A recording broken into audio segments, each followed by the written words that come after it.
दरम्यान चांगलं काम केलं नाही तर मंत्रिपद चाटायचंय का? गणेश नाईकांनी नाव न घेता शिंदेंना टोला लगावला। नवी मुंबईकरांच्या सुविधांसाठीचे भूखंड बिल्डरांच्या घशामध्ये घातले जात आहेत। नगरविकास खात्यावर सुद्धा टीका करत नाईकांनी पुन्हा एकदा शिंदेंवर तोफ टाकली आहे। हॉस्पिटल, बगीचा यांसाठीचे भूखंड बिल्डरांच्या घशामध्ये घातले जात आहेत। नाईक नगरविकास खात्यातील लोकांचं कर्मदरिद्रीत काम करतायत असं सुद्धा बोललं जात आहे।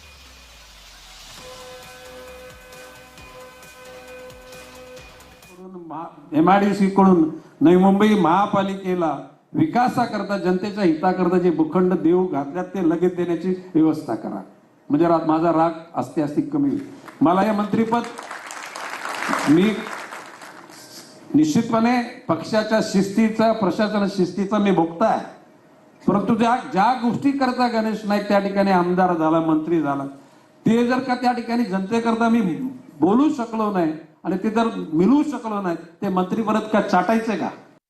ते भूखंड बिल्डर लोकांच्या घशात यांच्या दलालांनी घातले। मला या गोष्टीची लाज वाटते की ज्या मंत्रिमंडळामध्ये मी आहे त्या मंत्रिमंडळामधल्या नगरविकास खात्याच्या लोकांनी अशा प्रकारचा कर्मदरिद्रीपणा केला।